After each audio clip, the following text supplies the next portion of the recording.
Welcome again to our session of BIP, Bless India Prayer Project Health Talk. As Satya just now prayed, we are going to talk about vision and eyesight. When we think of vision and eyesight, Sarah, you'll be surprised to know that most of us, all we know is short sight, long sight, and maybe that famous Madras eye, the conjunctivitis. And then in our senior years, of course, cataract. Beyond that, even I, who have studied all this earlier, we forget everything.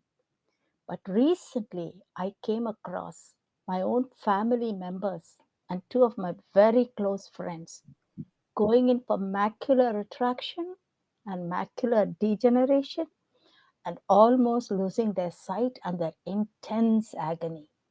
It was that, Dr. Sarah, excuse me, that led me to have this session with you. And I thought it's about time we looked at these early signs of us as we age. And the other thing is, the children these days are always looking at these iPods and computers and glued to the screen. And I was asking my little granddaughter, 9-year-old, if about blackboard in school. She said, blackboards?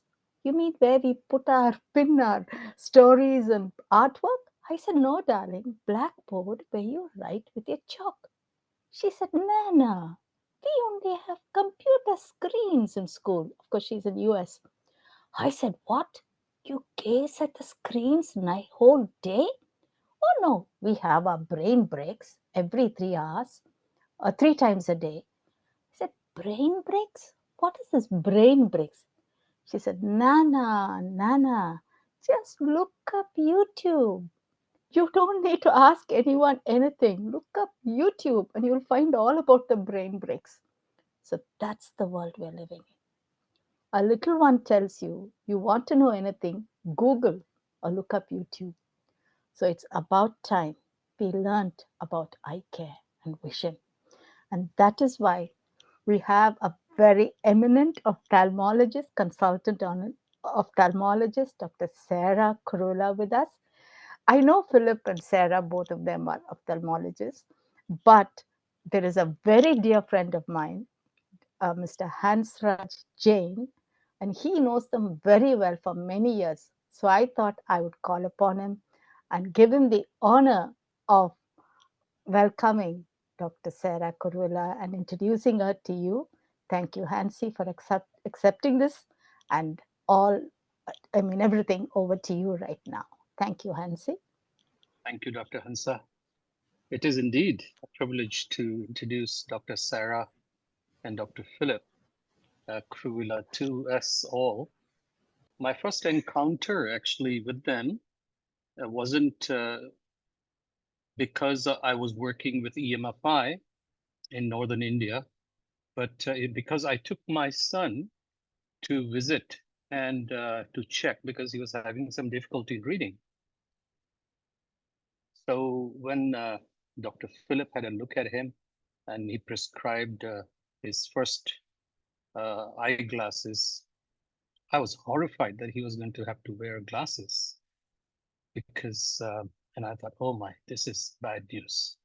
And then I remember what Dr. Philip said to me, wearing glasses is God's way of providing and enhancing and helping us to see better. It's not an impediment, but it is an asset that God has given us as a gift.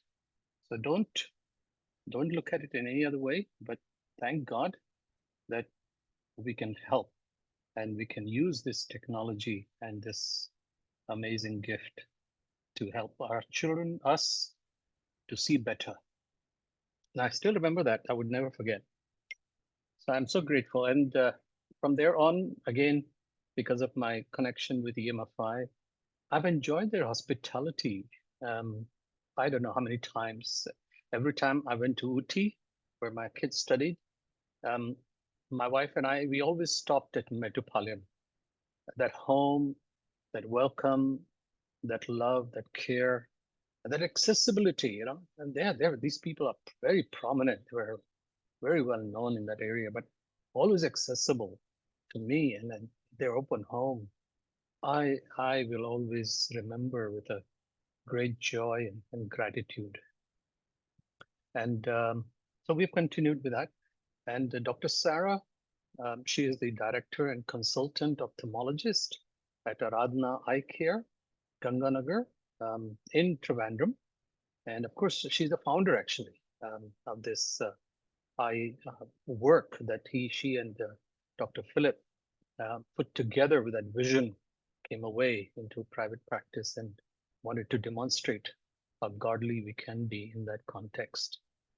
Um, in terms of her education, she's a Vellore graduate and did her diploma from Kasturba Medical College in Mangalore, and then worked from 1979 to 80 as a junior doctor in MGDM Hospital in Kangaka, I think if I'm pronouncing it right, Kerala, and then a resident doctor at Mac Robert Hospital in Dhariwal in Punjab, and then medical officer at GMI Hospital in Metropolitan, which I just talked about.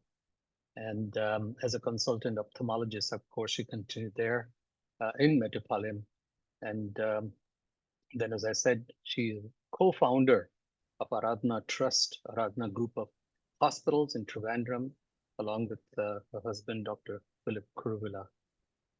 Both are very godly people, people who fear the Lord, love the Lord, and want to do everything possible um, and to honor and exalt the Lord, to mentor and to care for people. They are not just doctors, they are people, and they're a wonderful gift to the body of Christ.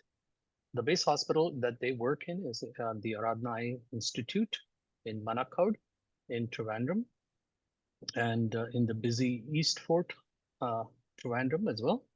A rural eye clinic that they run called the Aradhana Eye Clinic in Vattapara. At present, she's working with the Aradhana Eye Clinic, which is in the outskirts of Trivandrum city as a consultant ophthalmologist. Also, she's a faculty of the Diploma of Ophthalmic Technology course, a government recognized 2-year course. Um, uh, she trains staff to become good leaders by using kingdom principles and continues to provide all of that. So professionally, she's a very high achiever. Was selected as for the International Special Leadership Training Seminar in Evangelism in Singapore in March 2002, and since then influencing people. Now that's about her profession, but there's the other side to her as well, and that is she loves gardening and loves to read. Don't ask her what she reads, but she loves to read and loves to garden. Um, she and Dr. Philip, they have 3 kids, and all of them are doctors. And their son Ashish, he is now the managing director of their hospital that they established and the trust. And their daughter Shilpa, she's in Australia along with her husband, who is a cardiologist. And their younger daughter, the youngest of the 3, Divya, she's an anesthetist. So Dr. Phil home, people who love their work, love their profession, love it because it's a call and a mandate given to them. And they bless many people, not just to restore eye and the vision in the eye, but also to restore them back to the Savior, that they may know Him. And they love to support the work of the kingdom. They also provide leadership to the church, and as also speak and minister the word. And Dr. Philip is a gifted guitarist, by the way. I don't know whether you know this. And so this family is amazing family, and what a joy it is to have Dr. Sarah speak to us tonight. Over to you, Dr. Sarah. Thank you, Hansa, for having me for this talk for the VIP prayer. And also, I want to thank Dr. Hansraj for the kind words he has spoken about our family. He's a good friend of ours. Before I start my talk, I just want to share the vision of our hospital. the blind shall see, as said in Isaiah. We want to restore the spiritual and the physical vision of people. Now let's go into our topic, ocular diseases of the seniors. You may or may not know that India is the blind capital of the world due to high prevalence of avoidable blindness. Let us do something about it. We as seniors must go for regular checkups as we get older, and we must accept the changes that come with age and hormones. Let us look into some of the things that we can do to have good vision throughout our life. The most common problem the seniors suffer from is dry eyes and the after effect of dry eyes. The importance of tears, I would like to mention at this time. Every time we blink, a layer of tear film is painted across the eye by the upper lid. That keeps the cornea moist and bright, which is necessary for good vision. Tears provide oxygen and nourishment to the cornea, and it contains some enzymes which prevent infection. The tear film has three layers. The outer oily layer produced by the meibomian glands in the lid, and this oily layer prevents evaporation and lubricates the eye so that the lids move easily over the cornea. A second thick watery layer, which is the thickest layer, which nourishes the eye, and a third inner mucus layer, which allows the tear film to stick to the eye and cover the whole of the anterior surface of the eyeball. If you have watering of the eyes, burning or itching, it is good to consult an ophthalmologist. Dry eye is very common in India due to evaporation of the tears, as India is a tropical country. Dryness is also caused by excessive use of mobile, iPad, PC, etc. This is due to the decrease in blinking when we stare at the computer screen. See, because we said blinking is necessary to keep the cornea wet. Sitting in an AC room for long also causes dry eyes. It is more common in women as they age due to decrease in estrogen. If you have burning, irritation, itching, or reflex watering of the eye, consult a doctor. You will be given a tear substitute, which is similar to your tears and is a lubricant. It can control the dry eye and prevent further complications of damage to the cornea, dryness, small ulcer formation, infection, etc. As a rule, do not splash water to your eyes. It just washes out the healthy tears and causes more damage. Second thing I would like you to note is about refractive errors. We all know that by 40 years, we all develop presbyopia because of inability to accommodate as the lens becomes less flexible and less elastic. When reading becomes a strain, consult an ophthalmologist and start using reading glasses. It can be bifocals or it can be progressive lenses. It will prevent strain to eyes and prevent headache, giddiness, and having dark circles under your eyes. If you use mobile or computer a lot, go for the blue block lenses when you make the glasses. It will prevent damage to the retina by the blue light. Blue light worsens ARMD and causes progression of myopia. So we always advise people who work on computer and myopes to wear blue block or blue filter glasses. Stop using the mobile by 8 p.m. If you use the mobile after that, the blue light will fool the brain to think it is daylight, and there will be decrease in production of melatonin, which is necessary to give us good sleep, and your sleep will be disturbed. When you're using the computers a lot, to prevent dry eye, follow the 20-20-20 rule. That is, every 20 minutes, look at a point 20 feet away and blink your eyes 20 times. Now let us go into another disease which comes silently and can make us lose our vision, glaucoma. When you go for spectacles, allow the doctor to check the IOP. In our practice, many a time patient will say, no need to dilate, no need to check pressure. That is actually a dangerous thing to do. Normal intraocular pressure is 10 to 21 millimeters of mercury. Uncontrolled high intraocular pressure can lead to a disease called glaucoma due to the pressure of this intraocular fluid on the retina and on the optic nerve. Glaucoma is an optic neuropathy where there is loss of retinal nerve fibers and damage to the optic nerve. Retina is the inner neurosensory layer of the eye, which receives the light that falls on it and transmits it to the brain through the optic nerve, which helps us to see objects. Many a time, glaucoma doesn't present with symptoms except a loss of sight vision in the later stages. The nerve fibers which are lost due to glaucoma cannot be regenerated. We promptly start treatment when we diagnose a case of glaucoma to prevent further damage. That is why glaucoma screening is done after the age of 40. Once a year, there is a World Glaucoma Day, and we all hold free eye camps screening for glaucoma.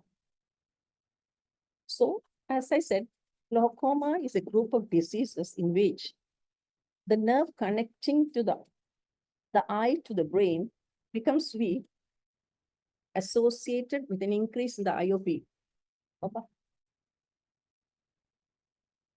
There are mainly two types. There is Sergeant is coming here. That is something. Ethan's coming here. No, It's okay. Sorry for the disturbance. There are mainly two types, open angle glaucoma and angle closure glaucoma. Risk factors of glaucoma are an increased intraocular pressure, advancing age after the age of 50, family history, diabetes mellitus, myopia, hypertension, and migraine. If you have any of these diseases and if the pressure is going high, you need to continue to go for checkups the doctor calls you for because there is a tendency to develop glaucoma. Open angle glaucoma usually presents with no symptoms except a gradual vision loss from the periphery to the center. On the other hand, angle closure glaucoma, where the drainage of the intraocular fluid is blocked, presents with severe headache, nausea, vomiting, and severe decrease in vision. If treated early, both of these types of primary glaucomas can be treated and patient will not go into blindness. Glaucoma is called a thief of sight as it comes slowly and steals the vision. There are also secondary glaucomas following certain diseases and the complication thereof causing blockage in the drainage of the aqueous humor. If on checking the IOP and after dilated fundus examination, doctor advises field analysis and OCT, optical coherence tomogram, which is a type of retinal scanning, please get it done. It will show if there is any damage to the optic nerve or to the retina, which appear as field defects in the field analysis. Once diagnosed, glaucoma can be treated with anti-glaucoma eye drops. For mild cases, just one drop of anti-glaucoma medicine a day, once a day, can save the sight. As glaucoma progresses, doctor may add more drops. If it doesn't get control, there is laser trabeculoplasty, mixed surgery, trabeculectomy, etc. Do repeat HFA and OCT when the doctor advises. This is to see if there's progression. Even if we take medicine, sometimes in some people there is progression of glaucoma. Another disease we are familiar with is cataract. The most common cause of blindness in India is due to cataract. When you have cloudy vision, it could be the beginning of a cataract, where the transparent lens inside the eye gradually becomes opaque. Initially, a change of glass will help. Later, we may need to go for cataract surgery. Now, keyhole cataract surgery is available. It can be done manually or with phacoemulsification, and an intraocular lens can be implanted inside the eye. My husband, Dr. Philip Kuruvilla, is one of the pioneers in IOL implantation in India, and he started doing it in 1983 when he was working in Macrobot Hospital, Punjab. Excellent IOLs are available in India. Foldable ones are available, which can be injected into the capsular bag through the keyhole after removing the cataract. Even presbyopia correcting IOLs are available now. We have the traditional multifocal lens, which you can see bifocally, that is distance and near, and trifocal lenses by Alcon Panoptic, and extended depth of focus lenses, Alcon Vivity. That is the latest lens available, and extended depth of focus lenses does it by stretching the distal focal point to 60 centimeters. Now, polyfocal Indian lenses are available, which act like a progressive lens inside the eye itself. Keyhole cataract surgery with ion implantation can be done in about 15 to 30 minutes and offers excellent vision the next day. The optic nerves and retina are normal. After cataract extraction, relative rest is needed for a week, and medicines need to be put for 1.5 months. If you have an IOL, which is only for distant vision, after a week, the doctor will prescribe you glasses and you can resume normal activities. One disease which is so common in India is diabetes mellitus, and it harms the eye. Every diabetic patient needs to get a dilated fundus examination each year. Chronic diabetic patients develop cataract earlier than others. One of the dreaded complications of diabetes is diabetic retinopathy, which can lead to severe loss of vision at a later stage. In diabetics, there is damage to the walls of the capillaries of the retina, which can lead to leakage of fluid and blood in the retina, leading to retinal edema and retinal hemorrhage. There is also occlusion of the small capillaries of the retina, leading to ischemia of the retina. When there is loss of blood supply like this to the retina produces a substance called vascular endothelial growth factor. And this causes proliferation of unhealthy new blood vessels in the retina. And this is called neovascularization. This stage of diabetic retinopathy is the severe stage and is called proliferative stage of diabetic retinopathy.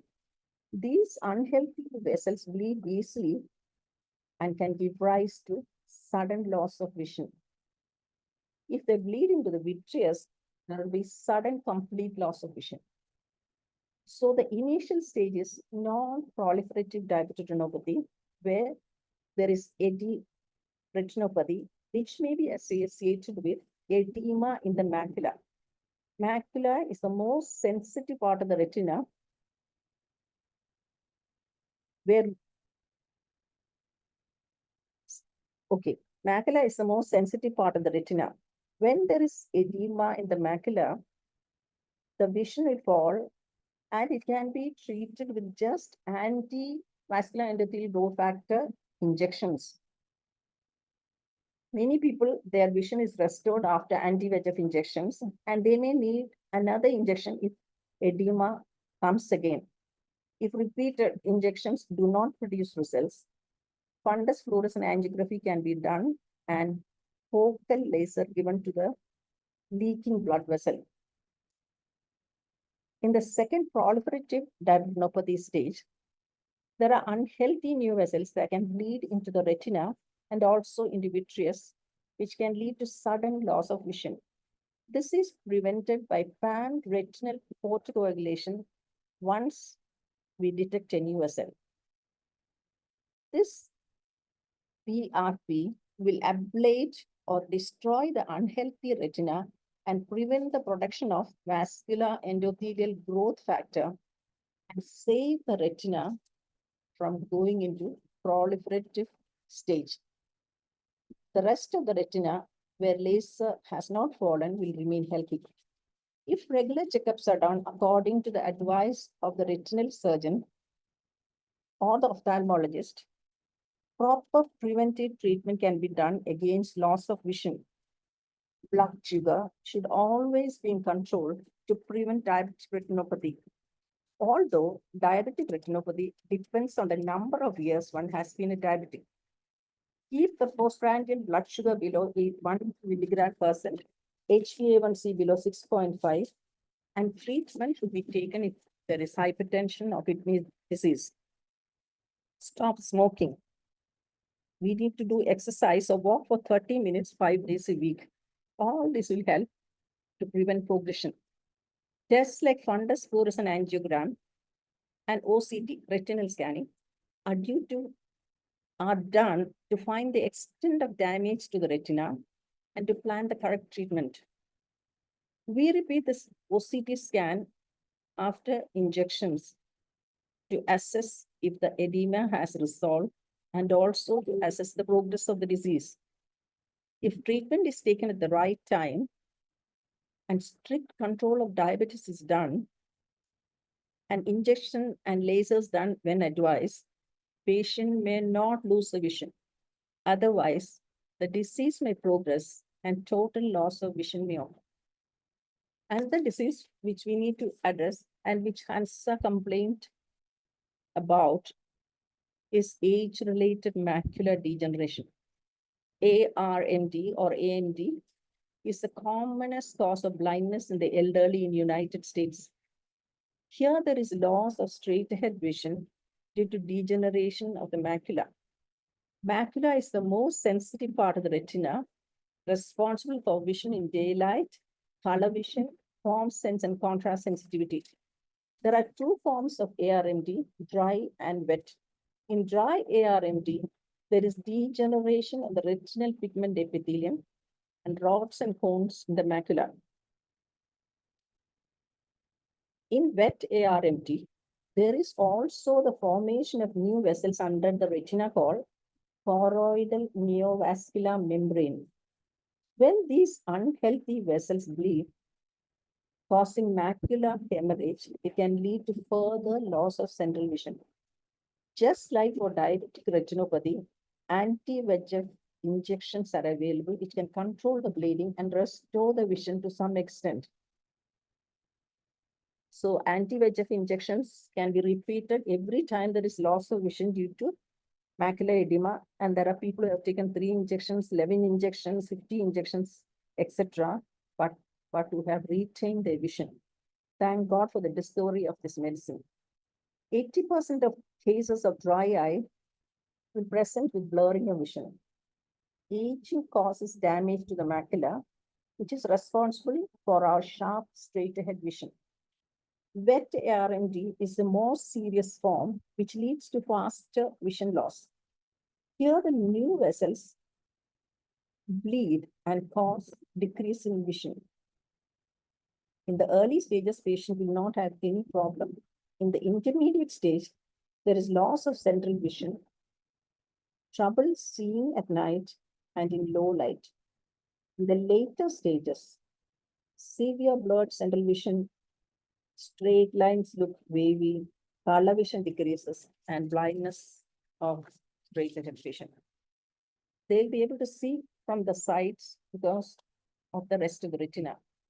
Researchers have found an antioxidant therapy to decrease the risk of ARMD progression.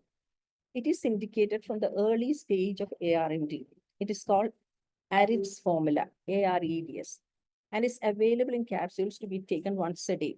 AREDS formula contains 500 milligram of vitamin C, 400 international units of vitamin E, 15 milligram of beta carotene, 80 milligram of zinc with 2 milligram of copper as cupric oxide to prevent zinc-induced copper deficiency. To it is added macular xanthophylls, lutein and zeaxanthin, and omega-3 fatty acids. So taking 1 at its formula capsule a day helps patients from the progression of ARMD. Other things we can do are taking liberal green vegetables helps to delay progression.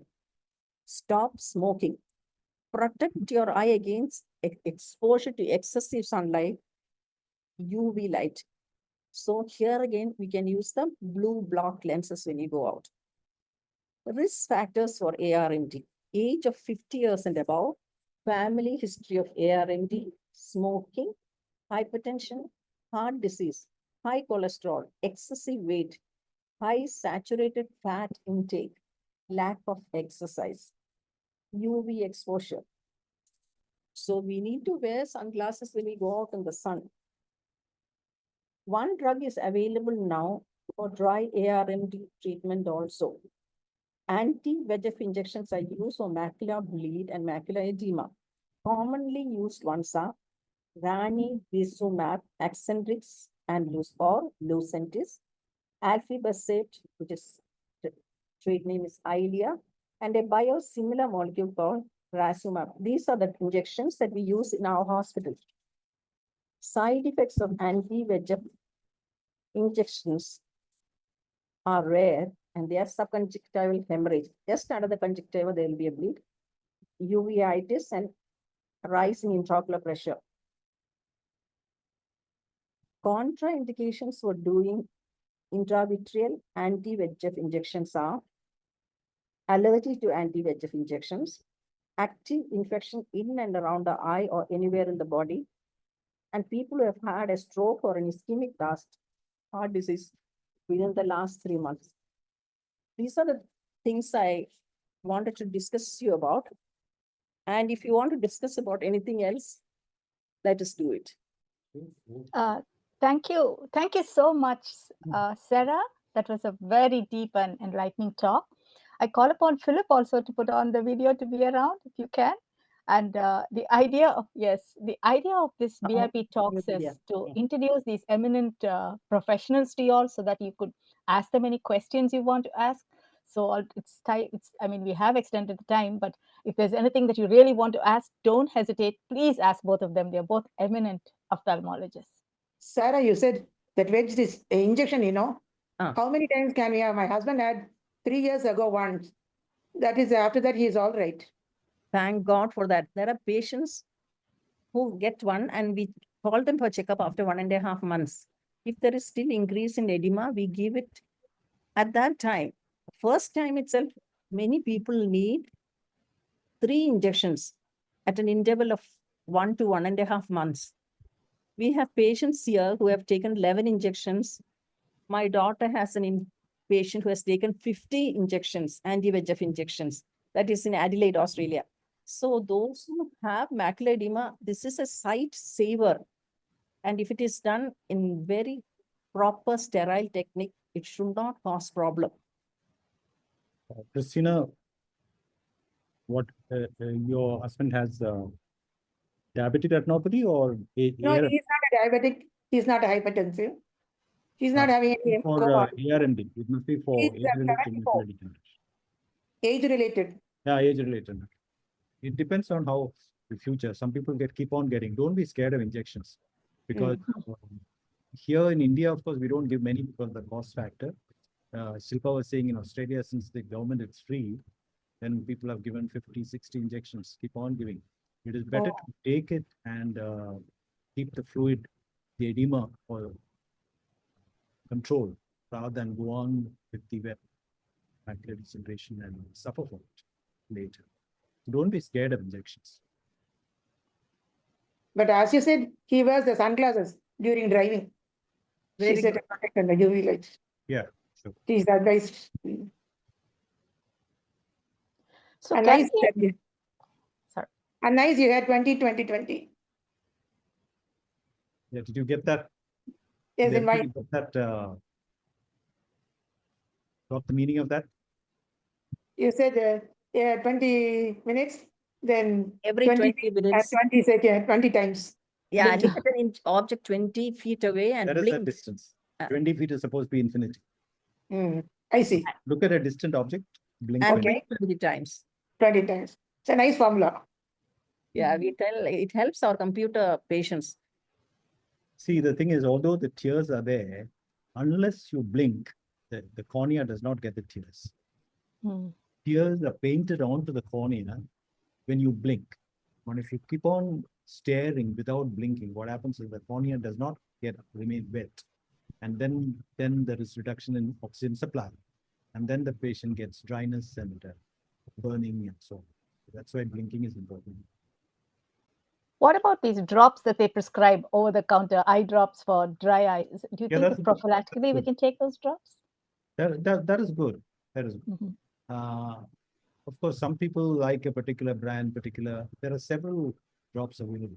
Some people prefers one above the other, and that's okay. Whatever is suiting you. That's it's available over the counter, right? Yeah. In the US, it's available over the counter. So. Well, I have a experience while reading a book. Recording in progress. Then suddenly, after some time, we feel that our eye grew smaller. We shrink the eye much. I'm wearing my glasses, but in spite of it, it'll be growing. It'll be shrinking, and finally, I cannot read more. Then I will have to again blink and reorient, and then it becomes blurred. So, what is this problem related with? I have to shrink my eyes so that it gradually shrinks when I start to read from the beginning. What is it? Some small, you mean? Yes. Doesn't open very well? Yeah, when I keep my eye open, gradually it's like the slit narrows down. And I have to it'll be like gradually, unknowingly. After some time, I will feel like why it is so, it's like a windowsill, very narrow sill it becomes. And then I will have to then blink my eye and then then it becomes blurred and it will take some time again to get it cleared. So what is it? How long can you read without the eye becomes tired? Maybe after half an hour. Within half an hour it does. Is it reading or is it mobile or is it laptop or? Even with books as well as in the mobile when I read. Is it more in the evenings, this problem, or in the morning? Yeah, it's in the evening. Yeah, usually.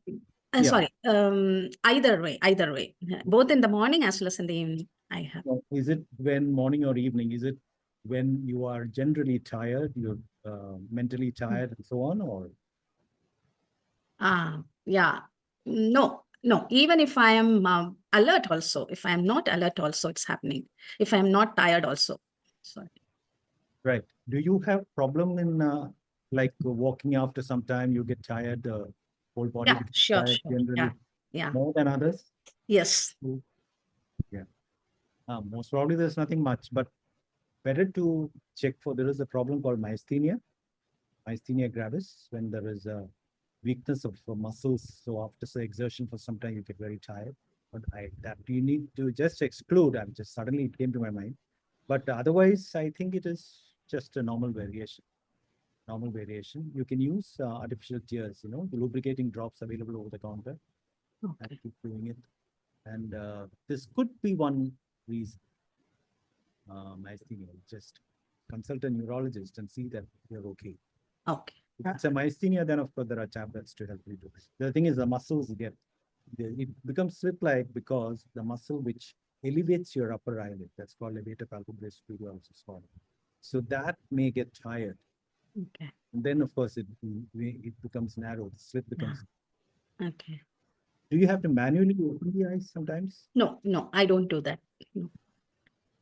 Also checking your glasses. When did you have your last eye glasses checkup? Maybe before 1 year, more than 1 year. It should be more than. Maybe you should check that. If there is plus power, hypermetropia, also this type of problems can occur. Okay. So every year you check your lenses and see it is the correct number. If you don't wear sufficient amount of power for the glasses, the eye can get tired and the eyelids can come down. So please check your glasses also. Thank you. Thank you very much for your valuable inputs. Thank you so much. Hello, Philip and Sarah. Hello. Hello. This is Ajay speaking. Right, from Goa. Good. Yeah. Thank you very much for the talk you gave for the senior citizens. In 2013, my retina detachment was there and my right eye is totally blind. Okay.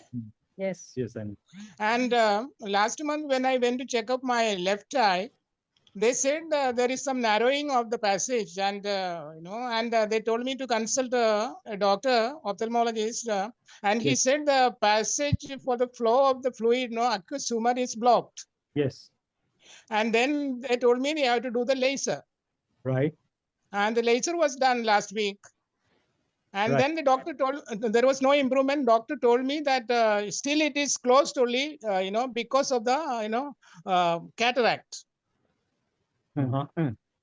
A cataract is there, so he said, already pressure is there in the eye, and some optic nerves are damaged, Yeah, and you have to do the cataract, and then only you can see the retina.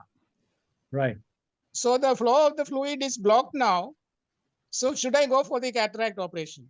What is the pressure now? 25.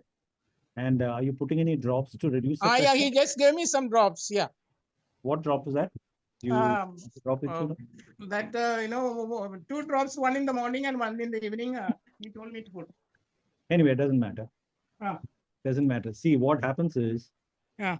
people have, there is a fluid inside the eye called aqueous humor. And it has a complicated pathway. It is, those of your doctors will know, it is it's produced in the ciliary body, then it comes to posterior chamber, then via the pupil it comes to anterior chamber, then through the trabecular mesh, angle of anterior chamber, trabecular mesh, then out it goes. Anyway, you don't have to worry about understanding it, but the pathway of that is blocked. So the first step we do is what is called a peripheral iridectomy. We do a small hole in the iris so that fluid flows freely. But it doesn't help much.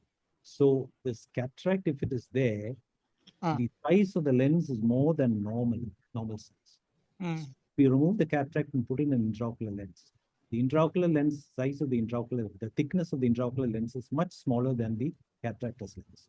So that helps in the flow. That will help in the flow and drainage of the aqueous humor. And that will reduce the intraocular pressure. So I think cataract, I should go for the cataract, huh? Yes, I think so. it is the right thing to do. The name of the drop is, Brimolol. Brimolol. Yeah, brimonidine, I think. Yeah, okay. That will be the generic name. Brimonidine. Yeah. That is to reduce the intraocular pressure, but that is a temporary measure. It is better to do the cataract surgery, put in an intraocular lens, and that will definitely help. He has given the correct advice.